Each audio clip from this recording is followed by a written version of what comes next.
My name is Todd Johnson. I'm the Brem Chair of Worship Theology and the Arts at Fuller Theological Seminary.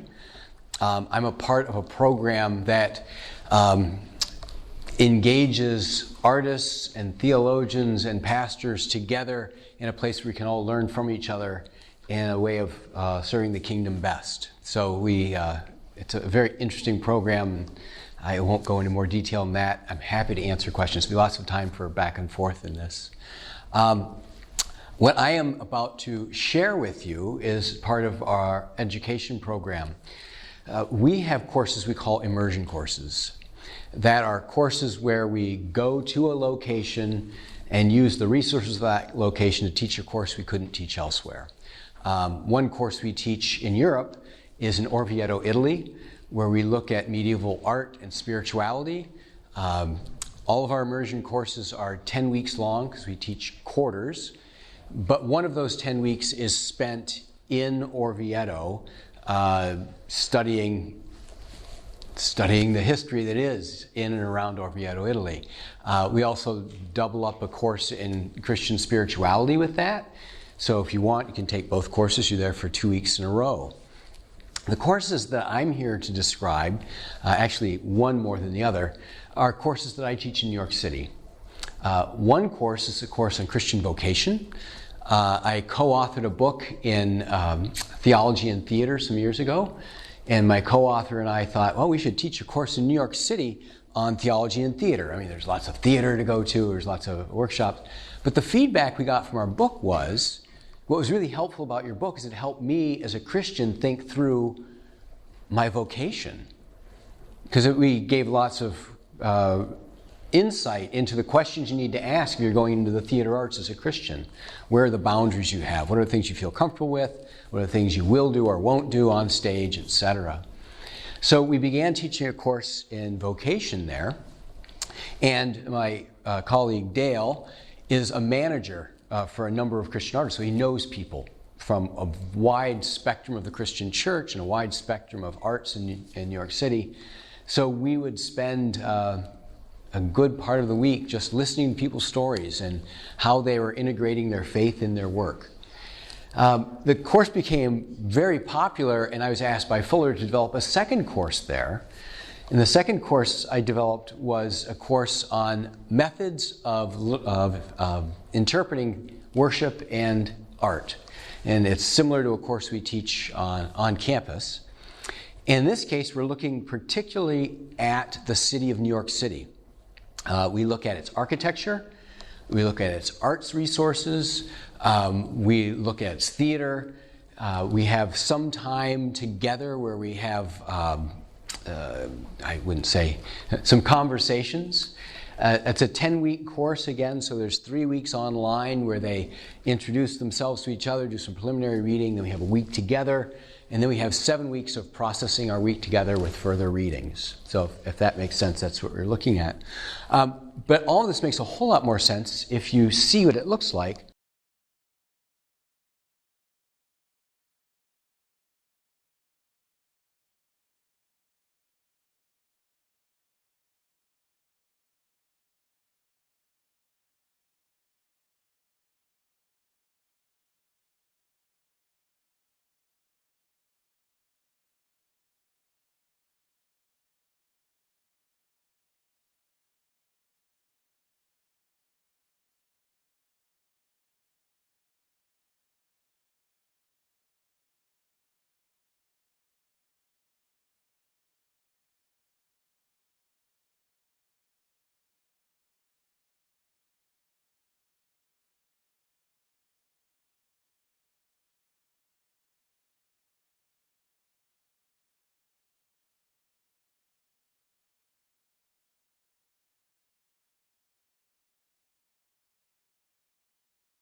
Hi, I'm Todd Johnson. I am the Theological Director of the Brehm Center for Worship, Theology, and the Arts. The core of what the Brehm Center is an educational element of Fuller Theological Seminary, which looks at theology at the intersection of worship and the arts.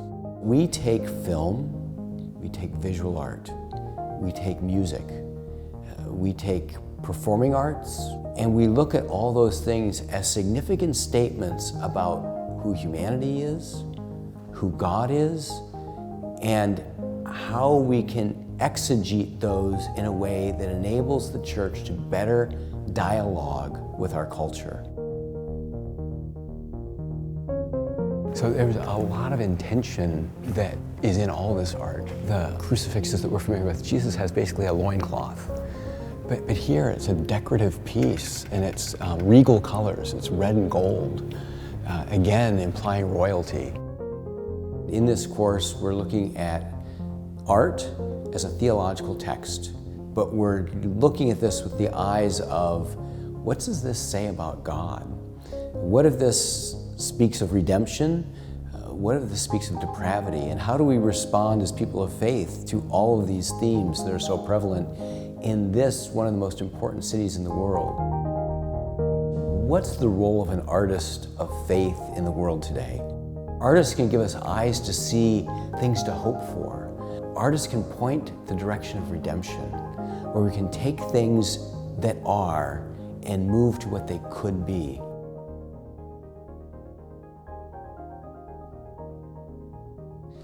I begin with a premise from the book of Revelation that cities have theologies. Chapter 18, book of Revelation, you hear, "Fallen, fallen is Babylon the Great, is become a dwelling place of demons, a haunt of every foul spirit, a haunt of every foul bird, a haunt of every foul and hateful beast. All the nations have drunk of the wine of the wrath of her fornication, and the kings of the earth have committed fornication with her, and the merchants of earth have grown rich from the power of her luxury." And it continues, "For in 1 hour all this wealth has been laid waste. All the shipmasters and seafarers, sailors whose trade is on the sea, stood far off and cried as they saw the smoke of her burning, 'What city was like the great city?' And they threw dust on their heads, and they wept and they mourned, crying out, 'Alas, alas, the great city, where all the ships at sea had grown rich by her wealth, for in 1 hour she has been laid waste.'" So Babylon, at the end of Revelation, is depicted as a city of evil.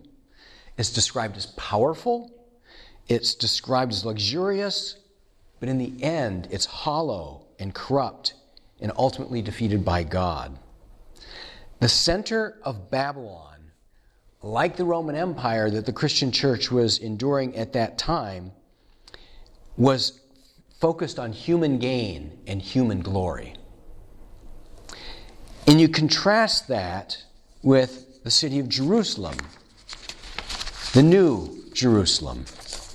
Chapter 21. "And I saw the holy city, the new Jerusalem, coming down out of heaven from God, prepared as a bride and adorned for her husband. And I heard a loud voice from the throne saying, 'See, the home of God is among mortals. He will dwell with them. They will be his peoples, and God himself will be with them. He will wipe away every tear from their eyes. Death will be no more. Mourning and crying and pain will be no more, for the first things have passed away.' And the one who is seated on the throne said, 'See, I am making all things new.' And he said, 'Write this, for these words are trustworthy and true.'" At the center of the heavenly city is the glory of God, not the glory of humanity. And all people of all the world acknowledge this glory when they see it. So the two cities have very different cores. One is based on human gain. The other is based on the glory of God. It is a city of justice and beauty that God offers as replacement for Babylon. All cities have theologies or personalities defined by their core values and expressed in their physical realities. The way the city is organized, how people get around in it, says something about how it values people, especially people in certain communities over other communities. The course that we offer in New York City is almost exclusively in Manhattan. So we're really not even looking at the entirety of New York City, but just the island of Manhattan. And believe me, that is quite enough. The students we have in this course, many of them are online students, so they live all over the United States. Some of our students are residential students that come from Pasadena or one of our other campuses such as Houston to attend this course. Some students who come do not take the course but come just for the immersion experience. Many of those are people who just live in the New York metro area and come in for the days to join us. We start the week looking at architecture. And we are resourced here by a Fuller grad who did his PhD on theology of cityscapes. Sidewalks of the Kingdom is the book we work with. And we have the students, we have housing for them, or they can find their own. They have to come to the High Line, which is where we started at the beginning of the video.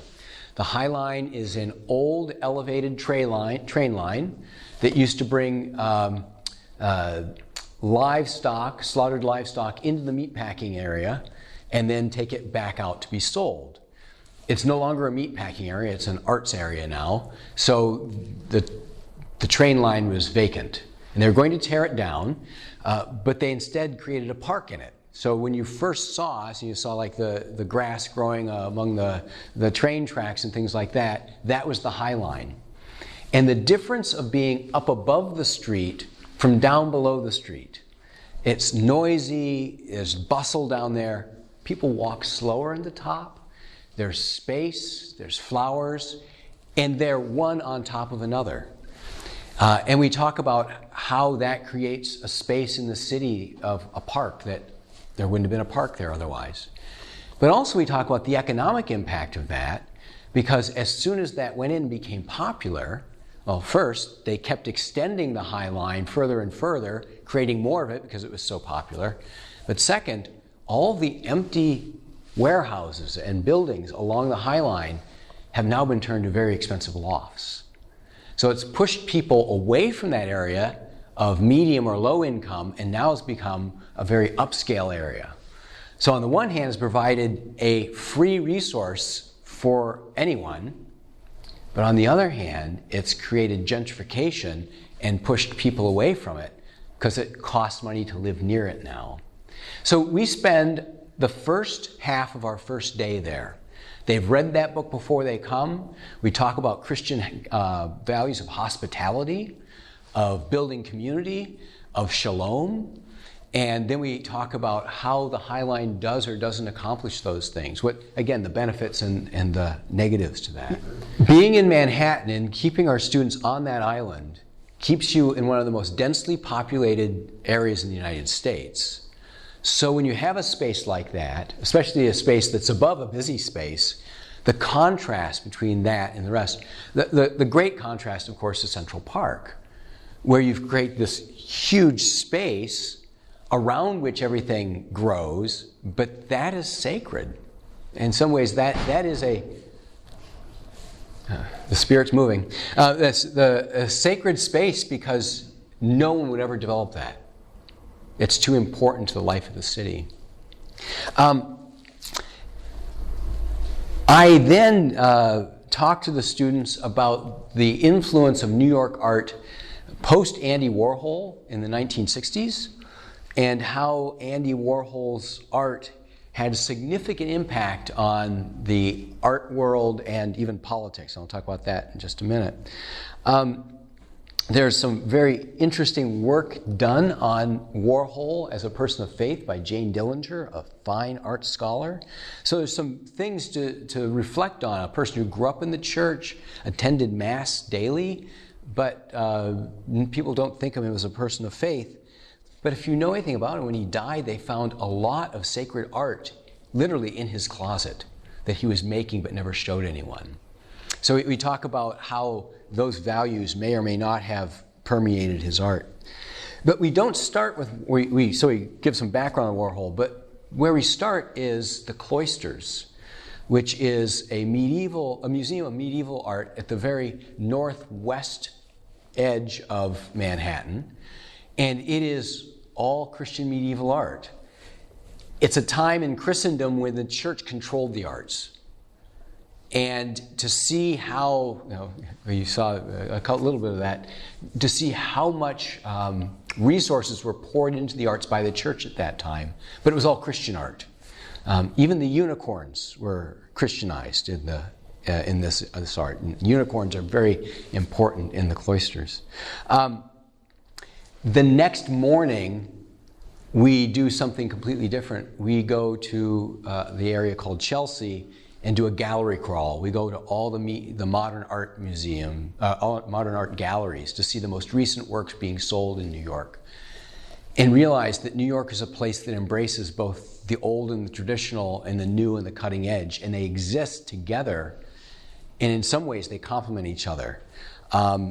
Many major cities would do that, but it's really evident in New York because of those two areas.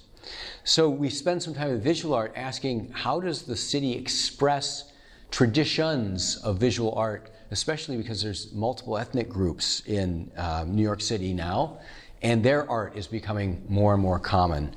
It's not just Eurocentric. We look at music very briefly, in part because the Andy Warhol started a band called the Velvet Underground. They were not very popular at the time. He used them as a performing art, piece of a performing art installation. But their music became very influential.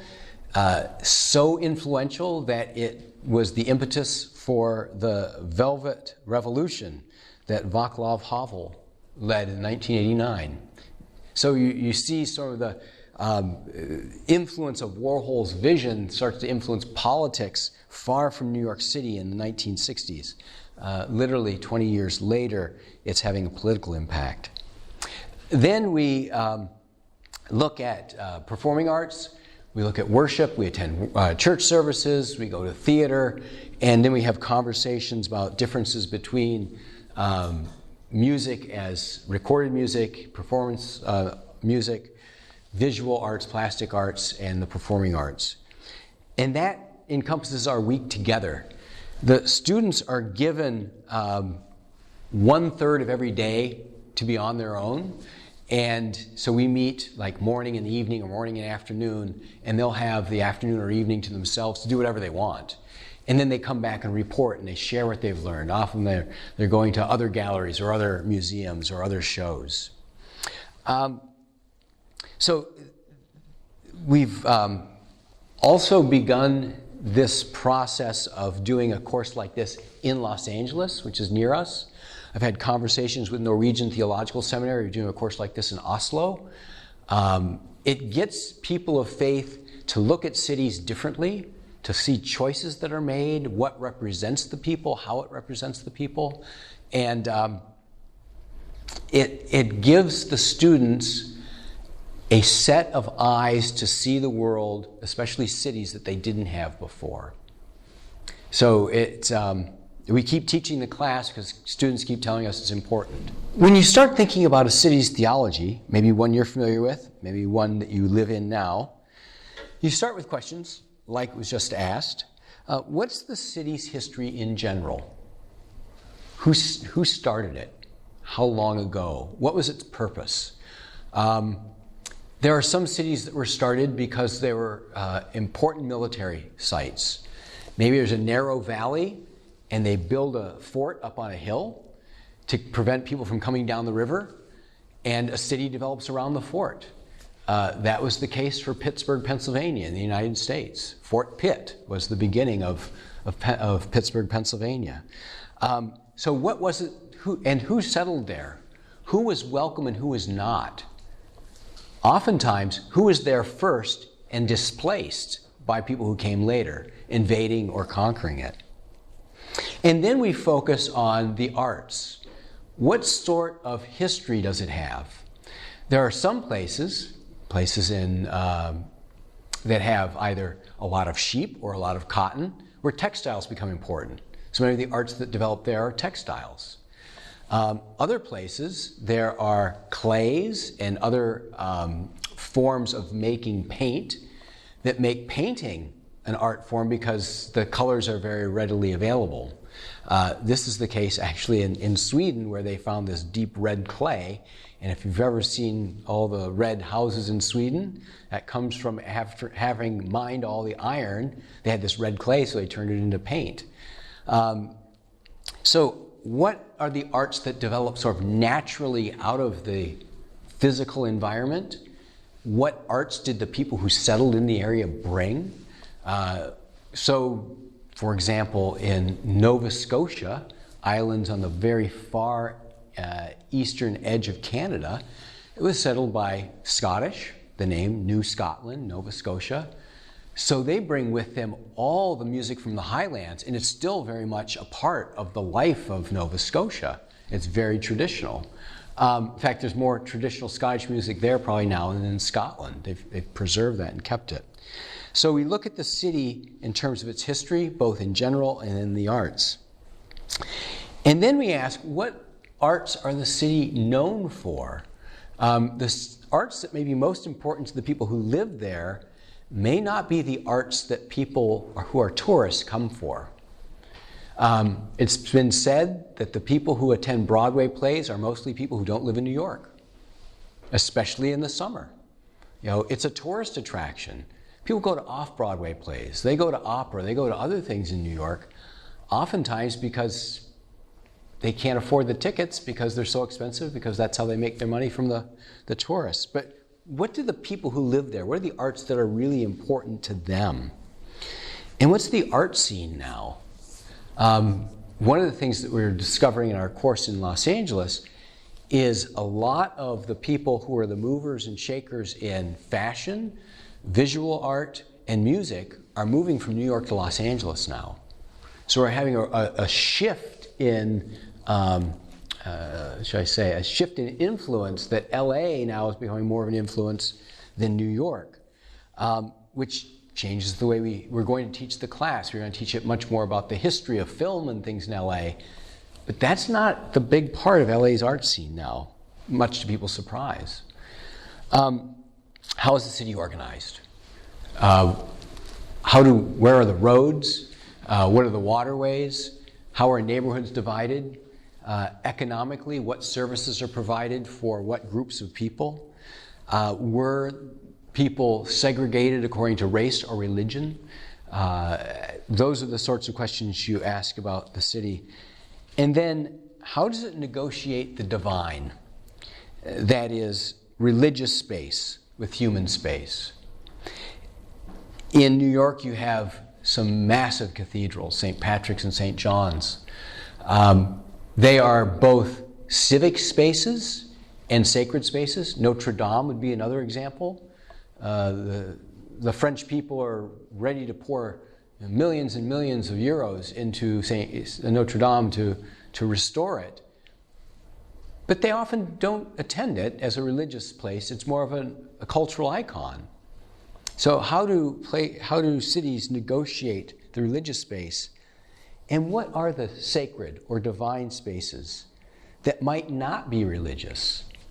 So I suggest one of the sacred spaces in New York City is Central Park, especially because now there's a memorial to John Lennon there. So people go there on pilgrimage. Every time I go past the area called Strawberry Fields, where his medallion commemorating John Lennon's death is, there's always flowers. There's always people meditating. I mean, it's a religious space. It's a sacred space for people. Think of Graceland Cemetery in Chicago. If you've ever been there, it is a tremendous cemetery, and some of the most important people in the United States are buried there. And they're buried in particular neighborhoods. You know, the cemetery is arranged by neighborhoods. And I've taken students through that just to show how this place really is the city in a microcosm, that it reflects the neighborhoods of the city in this one cemetery, and how there are houses of worship in each of the parts of the cemetery that reflect the ethnic and religious backgrounds of the people in the city. I have to say, the more I've taught in New York City, the more I have to admit my immediate perceptions of New York were wrong. I had a lot of expectations and assumptions that were not true. And I no longer enter cities assuming that I know what I'm going to get. And that I also have come to the conclusion that cities have a public face, like a shell, but when you get underneath, you often find a very different city. A city of heritage, of pride, of compassion. But what you often see on the shiny outside is the success. And often those are people who've come from outside to succeed, or have been brought in from the outside to run successful things. But the people who have roots there, when you can get down to that level, then you really have a sense of the city and how they feel about the living space that they're in.